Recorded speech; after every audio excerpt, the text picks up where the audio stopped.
Hello, hello, hello. Hey, Merry Christmas.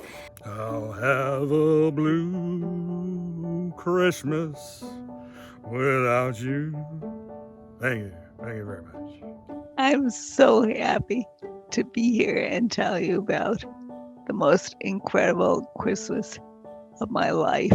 I'm a little conflicted about the holidays, and it's not my condition. That really doesn't have anything to do with it. The holidays are not my favorite anymore. I was flat in bed, waiting to get up in the morning, and all my boys were in the kitchen.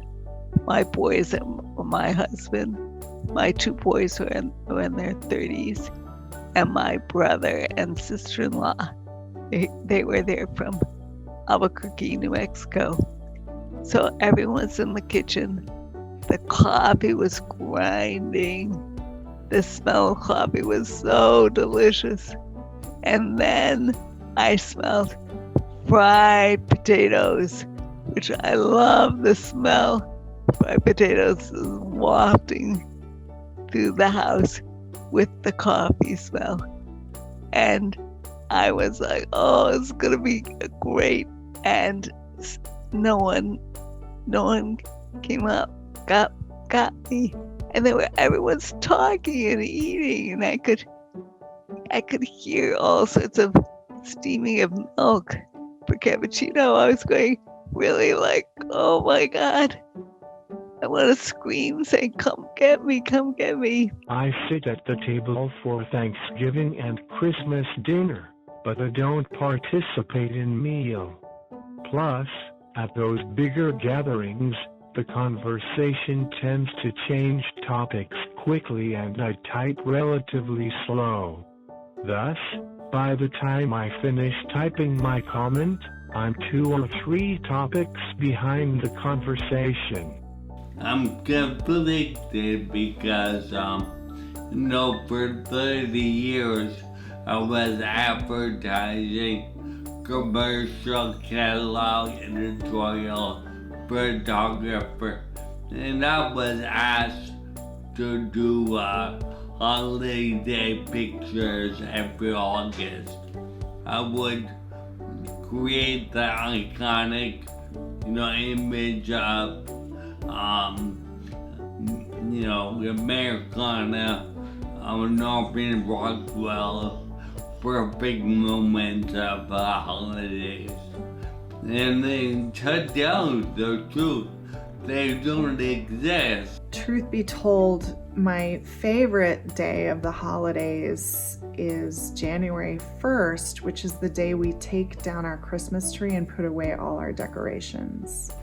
Having to deal with all the family drama, that's a huge stress trigger, and every doctor I've ever seen has told me that I have to avoid stress, which is really hard. Ask me about how Thanksgiving was. Ask me. Don't ask.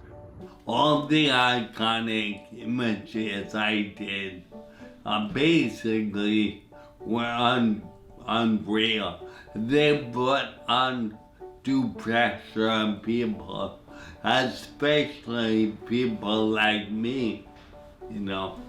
There's no way you can be like those images. I mean, it put undue stress on people.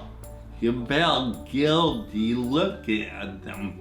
You're like, I can't be like that, or my family can't be like that. I could have asked for help. I should have. But I just didn't have it in me. For whatever reason, sometimes I think that it's a sign of weakness, which it's not. Really, it's not. But in my little warped head, that's what I see. My favorite thing was to shoot potato flakes into a big pan that looked like snow. The only problem is I used to love to shoot on ranches, potato flakes, and ranches to mix, because you know why? The cows ate the potato flakes, and the potato flakes made the cows choke and have diarrhea. I would show up the next day, my set looked like a Jackson Pollock painting of shit and fake snow.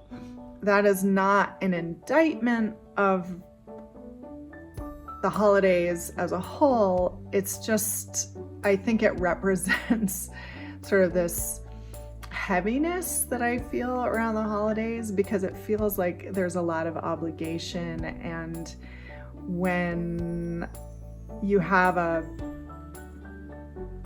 autoimmune disorder that makes you tired a lot, it really feels heavy. And so I intentionally don't take as long of a trip to see family. I have a lot more boundaries around how much time I spend with family.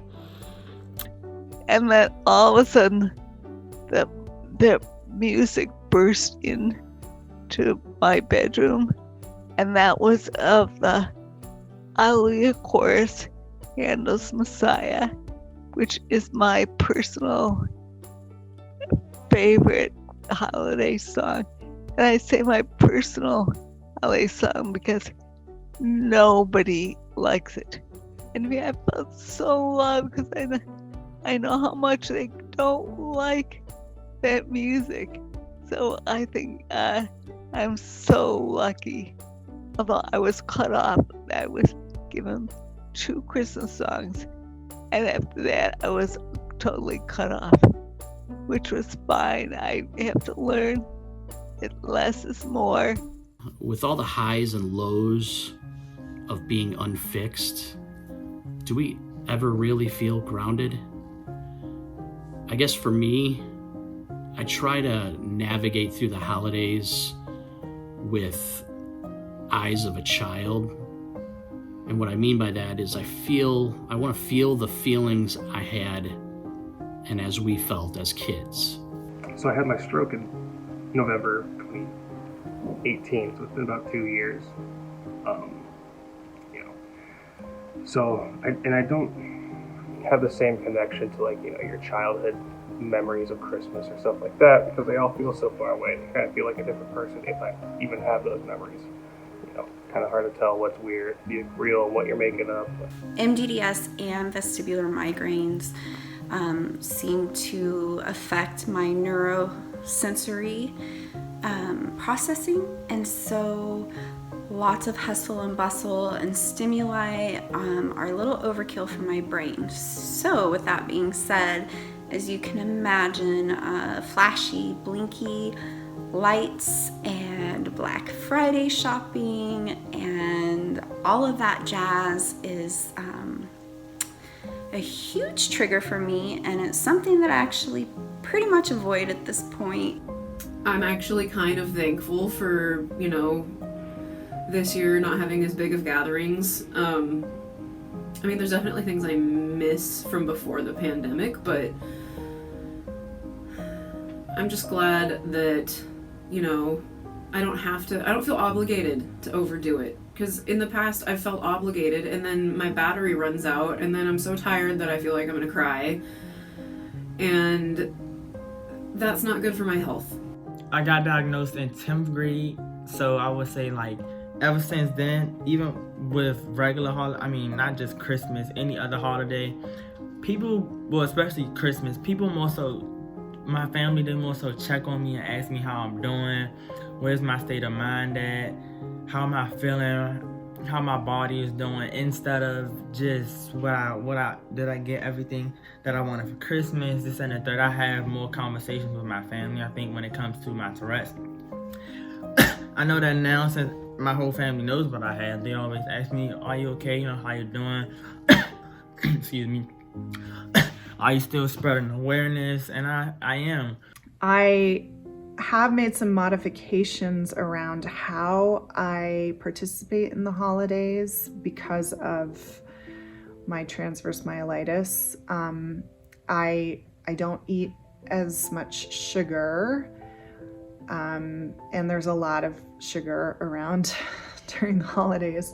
And in fact, I actually continue to bake cookies every year. I just don't enjoy the fruits of my labor as much as I used to, because as we know, sugar equals inflammation, which equals not awesome times. You know, all the treats and stuff, they're not treats for me. I mean, they taste good, but it's not worth the outcome. So I've been very mindful of what I want to do and just listening to myself and giving myself that gift of choosing where I want to be, who I want to be with, how long, instead of just being obligated to see family. I think the best way to avoid holidays, holiday overwhelm, is to screw the gifts. Give people presents anytime when you want them to know that you love them. Don't buy into the big buy into. I try to think what's going to brighten someone else's day, what's going to make them smile, and what's going to make them feel the love that I have for them. Honestly, I feel so much more appreciative and thankful for time with my family, and it's a blessed time to be together on holidays. My mom passed away on the 4th of July, and so for the last 11 years, watching fireworks is kind of like, probably gonna get teary-eyed there, but reminds me of her and her freedom. And there's no way that I could just not watch fireworks because my brain doesn't like it. And so I'm thankful for the little workarounds that I figured out pretty quickly in the process to be able to experience those moments with my loved ones. I haven't developed any rituals yet. I'd like to. I'd like to kind of connect with who I was before the stroke, or my childhood memories with the holidays, because I think that's where a lot of the joy comes from. So, we got home videos and stuff like that. I'm sure my mom will set something up that can help trigger it, make it feel a little bit more like it used to be. And so it's all exciting for me, and I'm just so happy to be home with my family. So I guess it also feels better to be with my family during this time because, all of the love, the Christmas spirit, and just seeing their faces, it makes me happy. It makes me realize that family is important still during these troubling times of the pandemic. We all learn from each other. That's what families are really all about. It's about getting together. The holidays are what you make of it, people. You can choose to have a wonderful holiday, or you can choose to just bitch and moan and complain about it and complain about how your life is. I've done that too much in my life, and I don't want to do it this holiday, and I'm certainly not going to repeat the mistakes I made on Thanksgiving. So please, embrace your life, embrace the holiday, do what you can to get through it.